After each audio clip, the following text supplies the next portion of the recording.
بے شک بے شک مرزا خود کو کیا کہتا ہے؟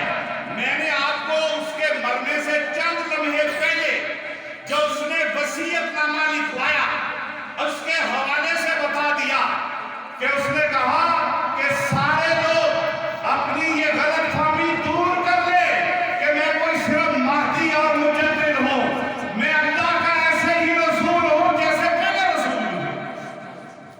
تو جو خود دجال ہے، جو خود کذاب ہے، اس دجال اور کذاب کو ایک شخص مہدی یا مجدد کہتا ہے تو یہ شخص بے ایمان ہے یا مسلمان ہے؟ یہ تو کافر ہوگا۔ اب میرے بھائیوں، میری ساری گفتگو کا خلاصہ یہ کہ ہمارے حضور خاتم النبی ٹھیک ہے کیا ہے؟ خاتم اللہ اب خاتم النبیین ہونے کے کچھ تقاضے ہیں، کچھ کیا ہیں؟ ان میں سے ایک تقاضا یہ ہے جو میں نے ضمناً آپ کو بتا دیا، خاتم النبیین ہونے کا لازمی تقاضا ہے کہ نبی کی کتاب بھی محفوظ ہو اور نبی کی سیرت بھی محفوظ محفوظ ہو۔ اور دوسرا تقاضا کیا ہے؟ وہ بھی لازمی تقاضا ہے کہ نبی کی کتاب اور نبی کی تعلیمات مسلسل اس امت میں محفوظ رہے اور چلتی رہے۔ جیسے قرآن پاک ہے، جیسے کیا ہے؟ اس کی میں ایک تو مثال دوں گا۔ سن 1939 سے لے کر سن 1945 تک جنگ عظیم دوم ہوئی ہے۔ سن 1939 سے پہلے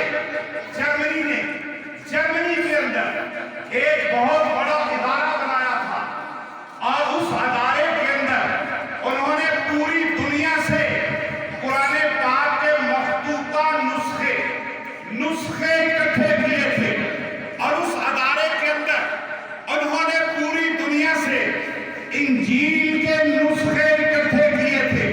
وہ یہ جاننا چاہتے تھے کہ پوری دنیا سے جب ہم قرآن اکٹھا کریں گے تو ان کے اندر تضاد نظر آئے گا اور ان کے اندر تبدیلی نظر آئے گی، اور دوسرا جب ہم انجیل کو اکٹھا کریں گے تو دنیا کو بتائیں گے کہ انجیل جیسے پہلے تھی آج بھی ویسی ہے۔ اللہ کی شان 1939 میں دوسری جنگ عظیم شروع ہو گئی، یہ ادارہ بھی تباہ ہو گیا، وہاں اتحادیوں نے جب بم مارے، لیکن اس کی ایک ابتدائی رپورٹ شائع ہوئی تھی جس کو کسی زمانے میں ڈاکٹر حمید اللہ جو پیرس میں رہتے تھے انہوں نے حاصل کیا اور پھر اسے شائع کیا۔ اس عیسائی ادارے نے یہ جو رپورٹ شائع کی اس کے اندر واضح طور پر دو باتیں لکھی ہوئی تھی۔ پہلی بات یہ، ہم نے پوری دنیا سے، عرب و عجم سے، مشرق و مغرب سے قرآن پاک کے مخطوطے اکٹھے کیے، ان کا آپس میں انالیسس کیا، ان کا آپس میں تقابل کیا، ہمیں پورے زمانے اور پوری دنیا سے اکٹھے کیے ہوئے قرآن کے نسخوں میں ایک بھی تبدیلی نظر نہیں آئی۔ کتنی؟ ایک بھی تبدیلی نظر نہیں آئی۔ اور دوسرا یہ لکھا ہوا تھا، ہم نے جو انجیلیں اکٹھا کی ان کے اندر 2.5 لاکھ تبدیلیاں ہو چکی۔ یہ کب کی بات سنا رہا ہوں؟ 1939 سے پہلے کی، اور آپ کو میں 1979 کی بات سنانے لگا ہوں۔ 1979 میں ایک کتاب شائع ہوئی، Bible, Quran and the modern science, جس کو لکھا ڈاکٹر مورس بوکائے نے، جو کہ ایک عیسائی تھا، سکالر تھا، مشنری تھا، عیسائیت کا مبلغ تھا۔ وہ دنیا کے سامنے یہ ثابت کرنا چاہتا تھا کہ جدید ترین جو سائنس ہے قرآن اس کا ساتھ نہیں دے سکتا، اور جدید ترین جو سائنس ہے بائبل اس کا ساتھ دیتی ہے۔ اس کتاب کے مقدمہ کے اندر ڈاکٹر مورس بوکائے نے خود لکھا